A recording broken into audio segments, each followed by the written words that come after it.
Hello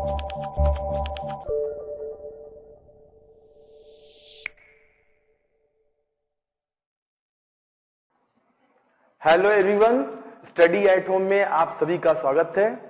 आज हम लोग जो चैप्टर की बात कर रहे हैं जिसका नाम है डेटा सफिशिएंसी, जिसको हिंदी में बोलते हैं आंकड़े पर्याप्त। एग्जाम के पॉइंट ऑफ व्यू से बात करें तो ये आपके आईबीपीएस पीओ में 5 मार्क्स का आता है। अगर हम आईबीपीएस पीओ की बात करें तो ये 5 नंबर का आता है। ठीक है, और भी जितने भी कॉम्पिटिटिव एग्जामिनेशन हैं, आईएएस, पीसीएस, स्टेट के एग्जाम, ये सभी एग्जामों में पूछा जाता है। तो पहले जानते हैं कि ये होता क्या है। देखो, इसमें एक क्वेश्चन रहेगा, उस पर बेस्ड 2 स्टेटमेंट रहेंगे, 2 स्टेटमेंट या कभी कभी 3 स्टेटमेंट भी हो जाते हैं। तो आपको यह बताना है कि वो जो स्टेटमेंट है उससे क्वेश्चन सेटिस्फाइड हो रहा है कि नहीं हो रहा है, यानी उसका जो डेटा है वो सफिशिएंट है कि नहीं है। जैसे हम एक एग्जांपल लेते हैं। मैंने बोला कि राम और श्याम में बेस्ट आर्टिस्ट कौन है। अब पहला स्टेटमेंट है, राम का एग्जीबिशन श्याम से बहुत बड़ा है, यानी राम की प्रदर्शनी जो है वो श्याम से बहुत बड़ा है। सेकंड, श्याम की पेंटिंग राम से ज्यादा बिकती है। अब आप बताओ, एक बंदा है जिसका एग्जीबिशन बहुत बड़ा है, दूसरा पर्सन जिसकी पेंटिंग ज्यादा बिकती है, तो बेस्ट आर्टिस्ट कौन होगा? बेस्ट आर्टिस्ट वो होगा जिसकी पेंटिंग ज्यादा बिकेगी। क्लियर हुआ? तो यहां पर आंसर क्या होगा? Only second statement is sufficient to given the answer. Clear हो गया?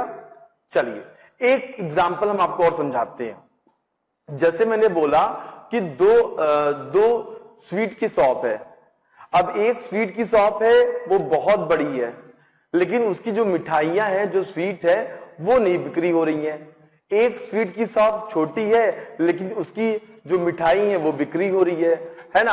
अब मैं ये बोलूं कि इन दोनों में कौन बेस्ट है, कौन अच्छा है, किसकी बिक्री ज्यादा होती है, तो जाहिर सी बात है हम जाएंगे किसके पास? छोटे वाले मिठाई के पास। ठीक है, तो यहां पर यही बताना है। अब चलते हैं, आपको बताते हैं कि इसमें कौन कौन से चैप्टर पूछे जाते हैं। तो डेटा सफिशिएंसी की अगर हम बात करें स्टूडेंट, तो डेटा सफिशिएंसी में जो चैप्टर आते हैं वो आएंगे ब्लड रिलेशन से क्वेश्चन आपके एग्जाम में पूछे जाते हैं, डायरेक्शन से आते हैं क्वेश्चन, ऑर्डर एंड रैंकिंग से आते हैं, ऑर्डर एंड रैंकिंग से आते हैं। इसके बाद अगर हम बात करें तो इसके जो क्वेश्चन आते हैं हमारे, वो आते हैं सीटिंग अरेंजमेंट से आते हैं। क्लियर है? सीटिंग अरेंजमेंट से आते हैं, और इसमें पजल से पूछे जाते हैं क्वेश्चन, कोडिंग डिकोडिंग से आते हैं। कहने का मतलब यह है कि कोई एक पार्टिकुलर चैप्टर से नहीं पूछा जाता है। ठीक है, चलते हैं हम अपने क्वेश्चन की ओर। आपको इसके प्रैक्टिस क्वेश्चन करवाते हैं, एग्जाम्पल बताते हैं, तो आपको ज्यादा क्लियर हो जाएगा। तो देखिए यहां पर ये है ऑप्शन। आपके एग्जाम में जो ऑप्शन आएगा वो ऐसा रहेगा। ठीक है, क्वेश्चन रहेगा, उस पर बेस स्टेटमेंट रहेंगे, और ऑप्शन इस प्रकार रहेगा। पहला ऑप्शन है, if statement first is sufficient but statement second is not sufficient. अगर हमारा आंसर पहले स्टेटमेंट से आ जा रहा है तो हम तो यही बोलेंगे ना कि हाँ, पहला स्टेटमेंट जो है सफिशिएंट है, लेकिन दूसरा स्टेटमेंट क्या है? सफिशिएंट नहीं है। सेकेंड ऑप्शन पे जाएं, इफ स्टेटमेंट, सेकेंड ऑप्शन की बात करें तो if statement second is sufficient but statement first is not sufficient. ऐसे हम आगे जाते हैं। अब देखो तीसरा जो ऑप्शन है उसमें क्या है कि each statement alone is sufficient. तो कभी कभी ऐसा होगा कि क्वेश्चन का आंसर देने के लिए स्टेटमेंट पहला भी सफिशिएंट होगा और स्टेटमेंट दूसरा भी सफिशिएंट होगा। क्लियर हुआ?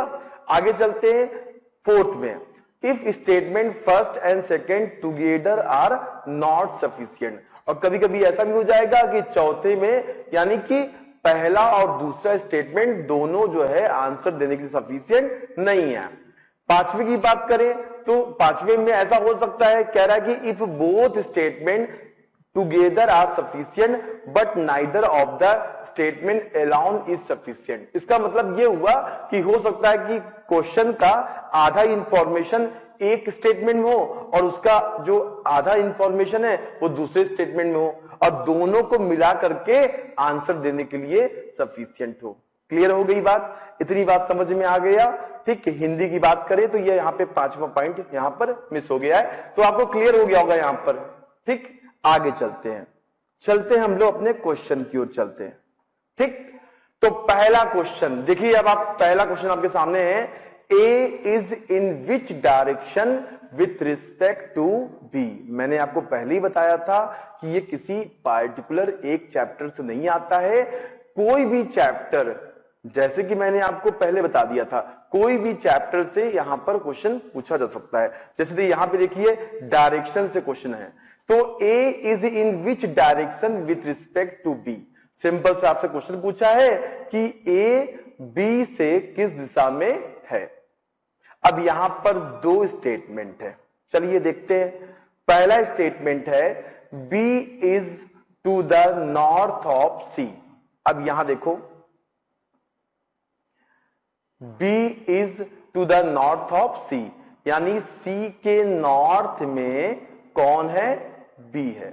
अब आपको ये बात पता है, आप ये बात अच्छे से जानते हो कि आपको ये बात पता है कि ये नॉर्थ होता है, ये ईस्ट होता है, ये साउथ होता है और ये क्या होता है? West. And is to the east of A, तो B C के तो नॉर्थ है लेकिन A के ईस्ट में है, ए के ईस्ट में है। इसका मतलब कि ए हमारा कहां हो जाएगा?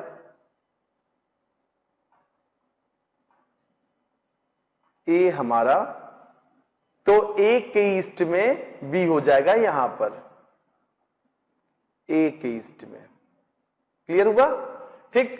अब आगे देखो, अब यहां पे क्वेश्चन क्या था कि ए बी से किस दिशा में, तो अब आप बताओ ए बी से किस दिशा में, तो पहले से ही तो आंसर आ गया, फर्स्ट से आंसर आ गया ना कि ए बी से वेस्ट में है। बताओ ए बी से क्या है? वेस्ट में है ना, दिख रहा है साफ साफ वेस्ट में, तो पहले से हमारा आंसर आ गया। अब हम सेकंड की बात करें, क्या सेकंड की जरूरत है? यहां देखो जी लिखा हुआ है, यहां एच लिखा है, यहां एच, यहां टी, तो कहीं पे तो ऐसा जी एच टी तो हमारे क्वेश्चन में मेंशन है नहीं, तो इसको अगर हम सॉल्व भी करेंगे तो इसका कोई मतलब नहीं है। जैसे मैंने बोला G is east of H, अब आप बताओ G H के ईस्ट में है, okay, and H is west of T, और H जो है वो T के वेस्ट में है, तो भाई T के वेस्ट में है, तो ये बताओ T यहां भी हो सकता है, T के वेस्ट में H यहां हो सकता है, T यहां भी हो सकता है, T के वेस्ट में H यहां हो सकता है ना, क्योंकि यहां पर दूरी तो मेंशन है नहीं, लेकिन इसकी हमें जरूरत ही नहीं है। जरूरत इसलिए नहीं है कि क्वेश्चन तो हमारा सिंपल से ये पूछ रहा है ना कि B से A किस दिशा में है, तो हमारा आंसर तो पहले स्टेटमेंट से आ गया। तो आंसर क्या होगा यहां पर? यहां पर आंसर हो जाएगा, आंसर यहां पर हो जाएगा क्या? Only first. क्लियर? केवल पहले से हमारा आंसर आ गया, सेकंड की जरूरत नहीं है। सो आई होपफुली कि आपको समझ में आ रहा है कि क्वेश्चन में क्या करना क्या है। आगे चलते हैं अगले क्वेश्चन में। Question number second, how many student are there in the class. अब देखो आप, ये क्वेश्चन किसका है? ये क्वेश्चन है हमारे ऑर्डर एंड रैंकिंग का है। तो क्लास में कितने विद्यार्थी हैं? चलिए पहला स्टूडेंट पढ़ते हैं। Position of R is 7th from the left corner. R जो है यानी रिया जो है वो लेफ्ट से 7th पे है, ओके, तो ये देखिए रिया लेफ्ट से 7th पे है, राइट? क्लियर? सबसे पहले आप लोगों को क्लियर कर देते हैं कि लेफ्ट और राइट का कॉन्सेप्ट कैसे होता है। देखो, जब भी हम ऑर्डर रैंकिंग के क्वेश्चन करते हैं तो हमेशा याद रखना कि ये जो एंड लाइन होती है ये हमारा लेफ्ट होता है, और ये जो होता है वो हमारा क्या होता है, राइट होता है।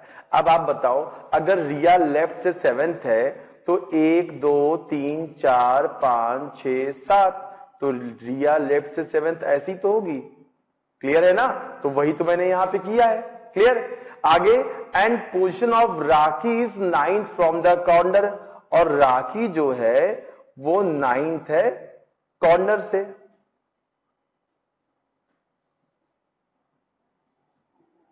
क्लियर? इतनी बात समझ में आ गई आपको? अब यहां पे क्वेश्चन सेकंड कह रहा है there are 5 member between Riya and Rakhi, और 5 लोग रिया और राखी के बीच में है। बहुत अच्छे तरीके से आप इस क्वेश्चन को समझिएगा, नहीं तो आपका आंसर नहीं आएगा। ठीक है, बहुत ध्यान समझना। ठीक है, अब आपको लग रहा होगा कि सर ये तो बहुत इजी था, दोनों को हम मिला देंगे और हमारा आंसर आ जाएगा। यहां पर कौन सा, ये वाला ऑप्शन, एक ऑप्शन था ना, 5वां ऑप्शन था क्या, कि both statement together are sufficient to given the answer but not alone. याद है आपको? लेकिन ऐसा कुछ नहीं है। ऐसा इसलिए नहीं है क्योंकि आप बताओ, अगर आप इस बोलते हो कि सर हमारा तो आंसर आ गया 7 5 9, 7 5 12, और 12 9 कितना होता है, 12 9 21 होता है, तो मैं कहूंगा कि ये आंसर गलत है। क्यों गलत है? क्योंकि ऑर्डर रैंकिंग का एक रूल होता है। ऑर्डर रैंकिंग का एक रूल होता है। ऑर्डर रैंकिंग के क्वेश्चन में क्या होते हैं कि ये भी तो हो सकता है ना कि रिया लेफ्ट से 7th हो और राखी राइट से 9th हो, और इनके बीच में 5 लोग हो। यानी ये केस हमारा ओवरलैपिंग का भी तो हो सकता है। बोलो, ओवरलैपिंग का भी हो सकता है। अगर ओवरलैपिंग का केस हो सकता है तो उस कंडीशन में तो आंसर कुछ और आएगा। इस कंडीशन में क्या आएगा, एक फार्मूला होता है, आप फार्मूले से भी निकाल सकते हो। ओवरलैपिंग का फार्मूला होता है left plus right minus between +2, ये फॉर्मूला होता है। यहां से आप निकालो तो कितना हो जाएगा, 7 + 9। ठीक है, बिटवीन में कितने लोग थे, 5 + 2, कितना आएगा हमारा आंसर, 5 2 7। तो 16 में 9 7 16 में 7 गए तो कितना बचा हमारा, 16 में अगर 7 गए तो 9 आएगा ना। क्लियर हो गया, 9 आया ना। तो इसका मतलब ये भी तो हमारा एक आंसर आ सकता है, मिनिमम 9 लोग भी तो हो सकते हैं। अब आप कहोगे सर कैसे 9 लोग आ गए, आपने कैसे किया?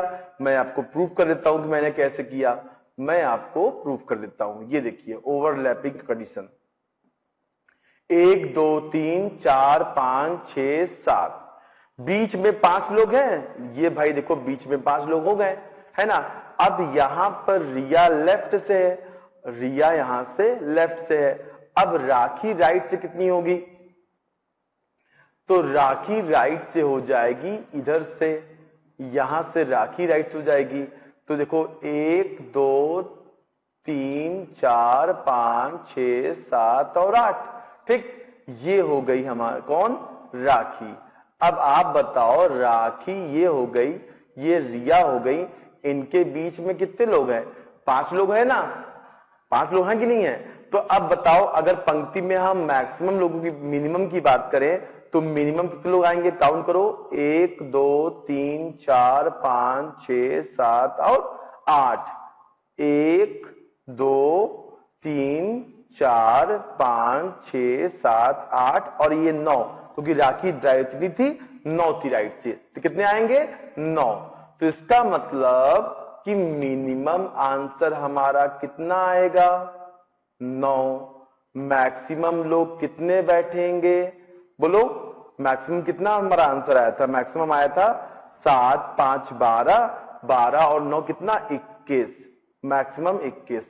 अब आप बताओ, मैं क्वेश्चन पूछा गया कि क्लास में कितने लोग हैं, तो हम कैसे डिसाइड कर सकते हैं कि क्लास में 21 है कि 9 है, क्लास में 21 है कि 9 है ना। तो इसका आंसर क्या होगा, इसका आंसर होगा neither 1 nor 2 is sufficient to given the answer.